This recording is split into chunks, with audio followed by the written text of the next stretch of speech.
Bonjour à tous, bienvenue sur Bonjour Canada, la chaîne où nous regardons ensemble les dernières actualités et informations sur l'immigration au Canada. Je m'appelle Émilie et aujourd'hui, je veux partager avec vous une nouvelle importante qui pourrait avoir un impact significatif sur les travailleurs étrangers et ceux qui souhaitent immigrer au Canada.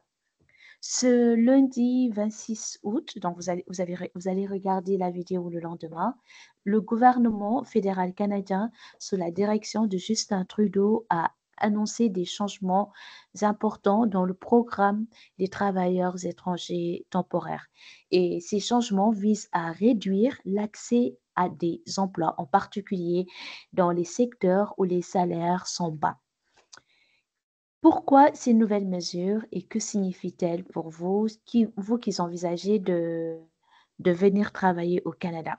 C'est ce que nous allons voir dans cette vidéo. Et en outre, au-delà de partager cette vidéo, je vais vous donner quelques recommandations qui sont basées sur mes expériences.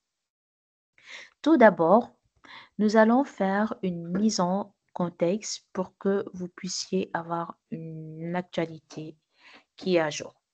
Donc, le Canada a depuis longtemps utilisé le programme des travailleurs étrangers temporaires pour combler les pénuries de main-d'œuvre dans certains secteurs. Moi-même, je suis passée par ce programme, le programme des travailleurs temporaires pour venir au Canada, travailler au Canada et par la suite avoir la résidence permanente. Il y a énormément de personnes qui sont je peux dire que la majorité des personnes que je connais, des étrangers qui sont au Canada, sont passés via ce programme, en fait, qui te permet de travailler au Canada. Cependant, au fil du temps, des préoccupations ont émergé concernant l'impact de ce programme sur les salaires locaux et les conditions de travail des Canadiens. Donc, en réponse à ces préoccupations, le gouvernement du Canada a décidé de resserrer les règles d'accès à ce programme en mettant l'accent sur la protection des emplois pour les Canadiens et les résidents permanents. Ça veut dire que le Canada, auparavant, il partait en dehors du Canada pour faire des recrutements. Parce que ça peut être Journée Québec, hein. Ça peut être Journée Québec dans plusieurs secteurs d'activité. Et maintenant, vu qu'il y a une crise qui est en train de se passer dans plusieurs pays du monde, je peux même dire une crise mondiale, le gouvernement du Canada veut donner plus de chance aux personnes qui sont déjà au Canada, qui sont résidentes permanentes, ou aux jeunes Canadiens qui vont intégrer le marché professionnel, ils vont leur donner plus de chances d'avoir du travail. Donc, ces nouvelles restrictions signifient que les entreprises canadiennes devront désormais prouver encore plus qu'elles n'ont pas pu trouver des travailleurs locaux avant d'embaucher un étranger. Avant que un employeur, une entreprise vous recrute, il va falloir qu'il donne encore beaucoup plus de preuves au gouvernement pour lui dire que j'ai regardé de gauche à droite, en haut, en bas, de fond en comble et j'ai pas pu voir quelqu'un qui répond parfaitement ou qui répond à cette offre d'emploi, raison pour laquelle je suis obligée d'aller en dehors du Canada pour recruter un- une personne, raison pour laquelle la personne va passer par le programme travailleur temporaire. Donc, en pratique, cela rendra plus difficile pour certains travailleurs étrangers d'obtenir des emplois à bas salaire. Donc, c'est uniquement des emplois à bas salaire au Canada. Mais il est important de noter que ces changements pourraient également signaler d'autres ajustements à venir dans les politiques d'immigration du Canada. J'ai partagé cette information. Maintenant, que je viens de vous dire que le gouvernement du Canada va demander plus de preuves aux entreprises canadiennes qui souhaitent recruter des personnes qui sont en dehors du Canada, surtout les emplois à bas salaire. Alors, que faire si vous envisagez d'immigrer au Canada en tant que travailleur temporaire? Voici quelques recommandations basées sur ma propre expérience, sachant que moi, j'ai fait 6 ans au Canada, 6 ans où j'ai travaillé au Canada et je suis passée par ce programme travailleur temporaire. Première recommandation, mettez à jour vos compétences. Donc, les secteurs où la demande de main-d'œuvre est forte et où les salaires sont plus élevés, seront moins affectés par ces restrictions. Investissez dans l'acquisition de compétences recherchées comme celles en technologie de l'information, que ce soit analyste fonctionnel, développeur ou architecte. Tout ça, c'est recherché. Moi-même, je travaille dans ce domaine. Recherchez aussi les compétences recherchées, ça peut être dans technologie de l'information, comme je viens de nommer, en santé, infirmière, aide-soignant ou dans des métiers spécialisés. Ce type de métier, c'est vraiment recherché au Canada.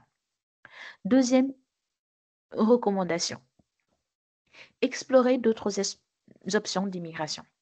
Donc, le Canada offre plusieurs voies d'immigration, comme le programme des candidats des provinces ou le système Entrée-Express. Si vous avez remarqué ces temps-ci, le Canada a invité des milliers et des milliers de personnes par le système Entrée-Express. Je peux vous faire une vidéo sur ce sujet si vous êtes intéressé. Entrée-Express, jusqu'ici, ça fonctionne énormément bien et ils prennent beaucoup de francophones. Donc, si l'accès aux emplois à bas salaire devient plus difficile, ces autres programmes pourraient offrir de meilleures chances d'immigrer au Canada. Troisième recommandation, soyez informés et préparés. L'immigration au Canada, ça change. Il y a tout le temps des actualités, il y a tout le temps de nouvelles lois. Vous pouvez rester 6 mois, vous croyez que c'est euh, pour immigrer au Canada, on procède de cette façon, alors qu'au bout de ces 6 mois, il y a eu des changements. De ce fait, votre manière de penser, il y a eu des lois qui sont devenues obsolètes. Donc, soyez informés et préparés. Suivez de près les nouvelles réglementations et adaptez votre plan d'immigration en conséquence. Suivez les nouvelles règles de réglementation. Regardez Bonjour Canada pour voir les actualités qui sont partagées par le gouvernement du Canada. On se base vraiment sur des sites fiables, notamment le site de l'immigration du Canada ou ce site qui est Radio-Canada. Eric et moi, nous sommes vraiment là pour vous partager ces nouvelles. Travaillez avec un consultant en immigration qui pourrait vous aider à naviguer dans ce contexte en évolution. Vu que ça évolue tout le temps, ce serait bien aussi si vous avez un consultant réglementé en immigration qui collabore avec vous. Si vous souhaitez, nous, on peut vous mettre en relation avec des consultants réglementés en immigration ou si vous voulez juste être accompagné pour trouver du travail, Bonjour Canada est disposé pour faire ça, notamment dans la réalisation de CV aussi et pour vous donner quelques sites de recrutement pour que vous puissiez avoir plus de chances pour trouver du travail au Canada. Donc, voici les 3 recommandations que je vous donne en dehors de, de partager avec vous cette actualité. En résumé, parce que parfois je peux parler vite, en résumé, bien que ces nouvelles mesures puissent sembler décourageantes pour certains, il est important de rester informé et de s'adapter aux changements pour maximiser vos chances de succès. La clé vraiment, c'est le savoir, les gars. Soyez à l'affût. Le Canada change souvent ses lois, ça évolue. Restez au diapason de ce qui se passe actuellement afin d'avoir plus de chances d'immigrer au Canada.